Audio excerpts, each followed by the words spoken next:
Soledad sobre ruinas, sangre en el trigo, rojo y amarillo, manantial del veneno, escudo, heridas, 5 siglos igual, libertad sin galopes, banderas rotas, soberbia y mentiras, medallas de oro y plata, contra esperanzas, 5 siglos igual. En esta parte de la tierra la historia se cayó, como se caen las piedras, aun las que tocan el cielo, o están cerca del sol, o están cerca del sol. Desamor, desencuentro, perdón y olvido, cuerpo con mineral.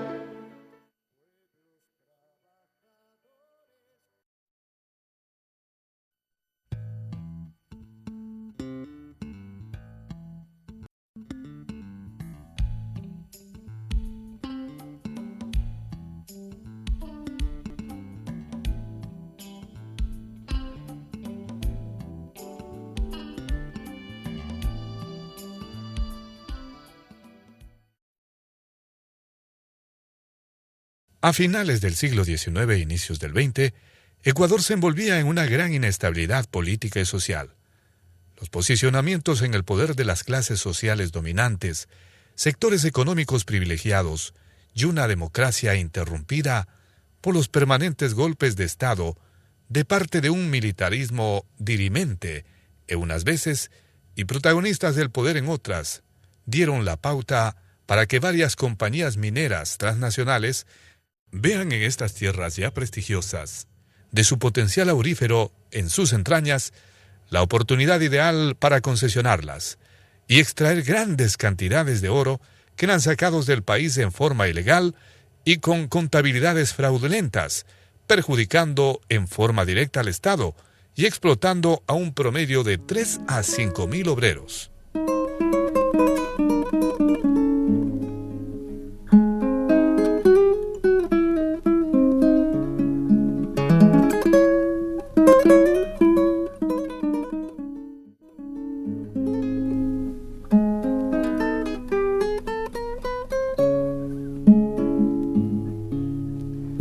Para entonces, la revolución industrial era el paradigma del desarrollo tecnológico.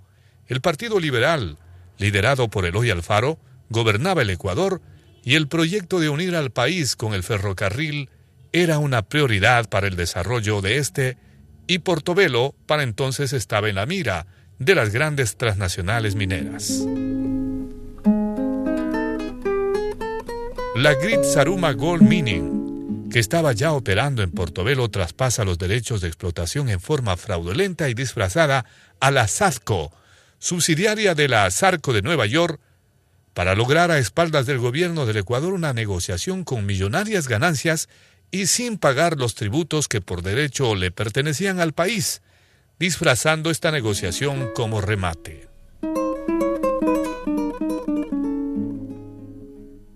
Con la presencia de la empresa norteamericana, Portobelo se convirtió en el centro industrial aurífero de mayor tecnología en el mundo en esta época. El impacto migratorio de las ciudades y pueblos aledaños a Portobelo se refleja en las movilizaciones de grandes masas que se desarraigaron hacia aquellas tierras mineras que prometían bienestar. Aquí llegaron capiros, chazos, charapanos, serranos, paisanos, longos, zaraguros y cholos de la parte baja, que se fueron asentando y ocupando plazas de trabajo paulatinamente conforme se iban dando la prospección de la mina. Portobelo y la abundancia crearon una convocatoria de mano de obra de todo el entorno rural mestizo. El proceso migratorio que se acentúa a finales del siglo XIX y mediados del XX El incremento de la demanda ocupacional fue paulatina pero firme, y con ello los problemas propios de estos movimientos migratorios: salud, alimentación y espacio.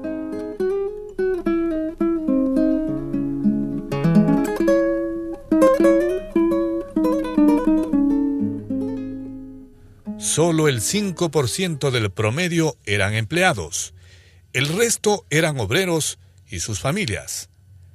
Miles de ellos en hacinamiento, sin agua potable, sin alcantarillado y bajos salarios, que en definitiva no llegaban a cubrir sus necesidades básicas, lo que derivó en problemas laborales desde 1915, estableciéndose una lucha social para mejorar las condiciones. Luchas que fueron atizadas por la naciente izquierda ecuatoriana.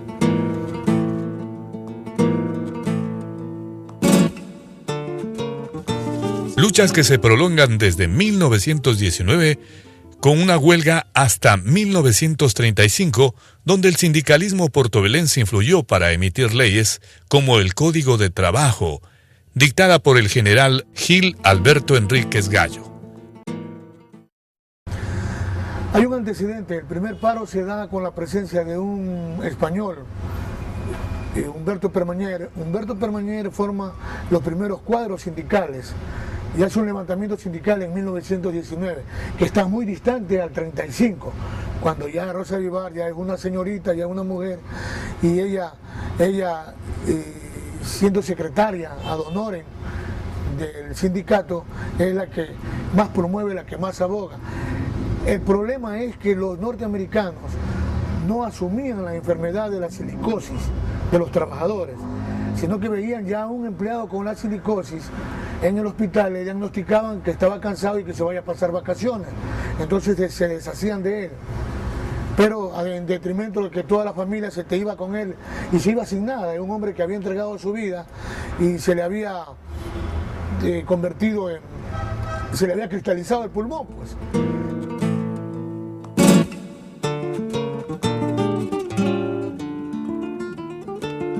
En este escenario aparece Rosa Vivar Arias, y es cuando se estructura por primera vez en 1934 la Asociación Sindical Obrera, ASO, y se hace una huelga indefinida que sentó las bases para las nuevas leyes que emitiera el dictador de turno Federico Páez y luego el general Gil Alberto Enríquez Gallo. Gobiernos que se iniciaban con fachadas cuasi socialistas y terminaron siendo los fascistas más represores que cabildeaban con las transnacionales yanquis en desmedro de los intereses obreros.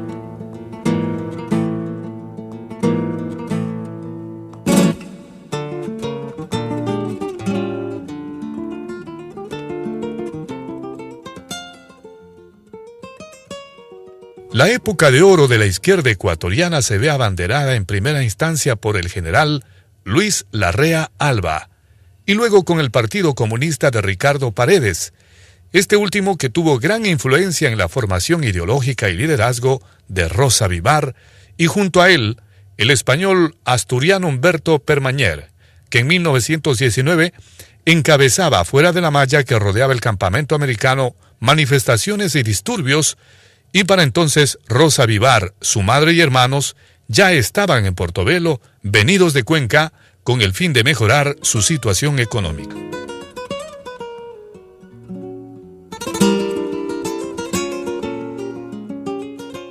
A mediados de la segunda década del siglo XX, en medios hostiles, condiciones de trabajo donde los obreros vivían en grandes caserones de madera rígida, pintados de colores oscuros, y divididos en habitáculos de 3x3, en total hacinamiento, en un entorno cuasi rural social, llega doña Petrona Arias Ortega, con sus 6 hijos, Manuel y Angelita Ortega Arias, Rosario, Rosa y Víctor Vivar Arias, y Alberto Solano Arias, pues doña Peta había enviudado 2 veces, y se establece en los extramuros del pequeño poblado próximo al campamento en el Osorio, lugar donde llegaban aquellos que aún no tenían trabajo en el campamento. Era un caserío de modestos pobladores donde ya estaban asentadas algunas familias. entre ellas la de don Víctor Coronel, quien la acogió en su edificación, arrendándole la parte inferior de una vivienda de 2 plantas esquinera y circular. Era bien hablantinera, bien valienta. Sobre todo ella sabía, por eso en tiempo de la sindical, era sindicalista. Ella iba adelante. Y era todo, sobre todo era bien, ella se llevaba con todos. No era egoísta. No era flaquita, nomás era, no era ni gorda ni... Víctor Coronel. Él les arrendaba. Eran una buena persona, buenos vecinos, eran vecinos. Yo entonces todavía no paraba esta casa, yo vivía en la misma casa que ellos vivían. Ellos vivían en la parte de encima y yo vivía en la parte de abajo. Yo estaba recién casada. Ella lo que luchaba era siempre por el trabajador. O sea, al momento que la señorita Rosa Vivar y toda su familia se había ido de aquí del barrio Osorio, habían dejado, recomendando aquí en la casa de mis padres, todas sus pertenencias en un cuartito que permaneció cerrado durante muchísimos años. Yo creo que siquiera, me imagino yo que fue como unos 20 años. Y al abrirlo lo único que se encontró fue una cama, una mesita, un velador. Y la mayoría de las cosas, lo más que se encontró y que era sorprendente era bastante revistas, libros, o sea, una literatura, yo me imagino, muy hermosa, o sea, socialista, ¿ya? También habían revistas de los yanquis, de los Estados Unidos, también habían fotos, habían artísimas, bastantes fotos, pero todo destruido. Doña Peta se dedica a lo que más sabía hacer: el comercio de las verduras y la cría de animales. Doña Peta coordinaba su labor de doméstica con la actividad artesanal de elaborar salsa de tomate que gustaba mucho a las familias norteamericanas.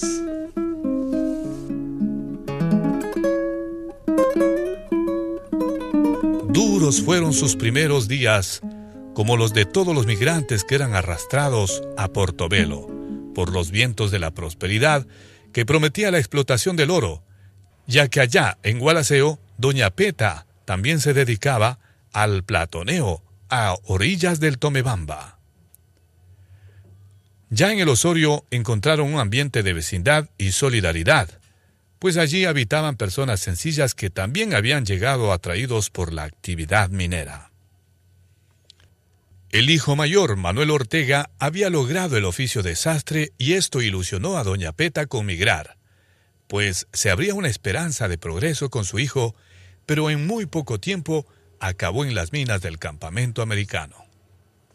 Mientras que su hija Angelita es contratada como doméstica en casa de los Tweedy, lo que llevó que a futuro Rosita Vivar se instale en este hogar como nana de los 2 pequeños hijos del matrimonio Tweedy.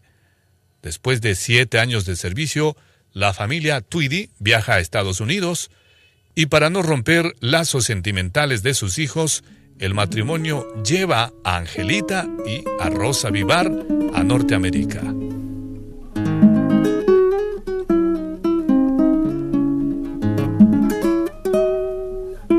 Allá, Rosa Vivar Arias enfrenta otra realidad diferente a la de Portobelo, y sus relaciones laborales entre patrono y obrero fue seguramente su primer contacto con realidades diferentes en cuanto a las relaciones laborales, lo que ya abría un espacio de conciencia social.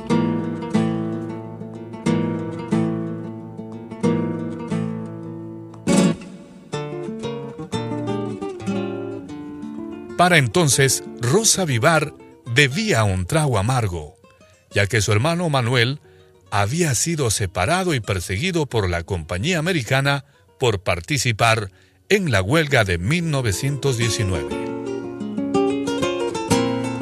A partir de esta experiencia, asume un rol protagónico en la lucha sindical, pues en primera instancia don Víctor Coronel, el dueño de la casa donde vivía, había alimentado su pensamiento sobre la justicia social y los derechos de los obreros, ya que él también había participado de la huelga de 1919 y había sufrido la misma suerte de su hermano Manuel, el despido y la persecución.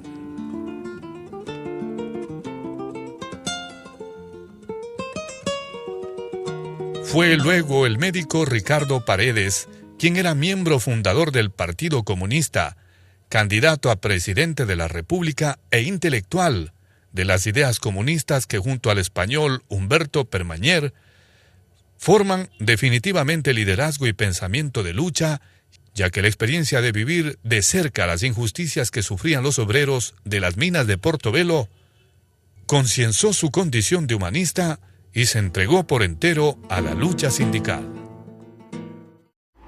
Yo lo que me acuerdo es que la gente sufría bastante en el trabajo porque empezaron con espelmas, el alumbrado en la mina. Después de un tiempo vinieron ya las lámparas de carburo. Las condiciones que trabajaban pues era con un sueldo bajo primeramente, ¿no? Me acuerdo que era 5 sucres diarios cada minero y en la superficie eran 2 sucres diarios. Entonces pues la gente no podía vivir muy bien. ¿Moría gente dentro de la mina? Bastante porque venían los jefes de trabajo que no tenían experiencia de mina legalmente, pero venían contratistas de Estados Unidos mismo y hacían los rebajes en una forma muy antitécnico, porque yo me daba cuenta, yo empezaba a entrar. En ese tiempo el minero trabajaba con vela. Entonces no había zapatos, no había ropa, trabajaba con la ropa de él. Entonces se pedía pues que haya una ayuda, no había comida barata, nada que había puesto el gobierno, la compañía. Los trabajadores de Portobelo estaban prácticamente encerrados tras una verja, era un cerco, que era dicho por entendidos sindicalistas que era un territorio penitenciario. Ahí, entre comillas, nadie robaba, nadie hacía nada, nadie entraba. Todo se movía a través de los jefes departamentales y esto a su vez de los jefes norteamericanos que eran los que manejaban. Siempre se pidió nuevos calzados, se pidió servicios de salud permanente, se pidió alimentación, se pidió... Claro, habían actividades deportivas para distraer a los trabajadores, pero en la actividad social, que era donde tenía que ver respecto a la silicosis y otras enfermedades, nunca las atendieron, siempre fueron disuasivos. En el aspecto público, ellos inauguraban un puente a nombre de la comunidad, pero era un puente que iba a ser utilizado por los madereros, o sea, eran obras que ellos las iban a utilizar en su infraestructura.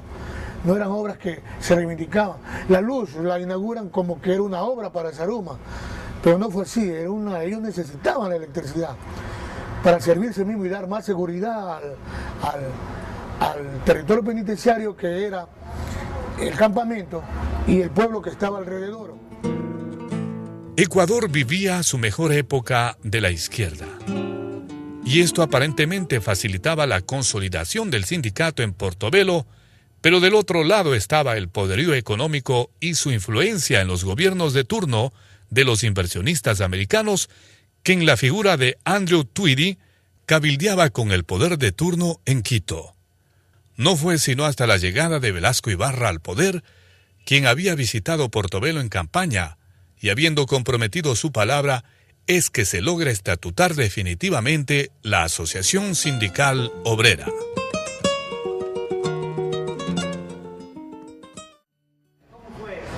Esto pues ya con la sindical, la compañía empezó a traer gente de otra parte, militares y todo, y les daban bala.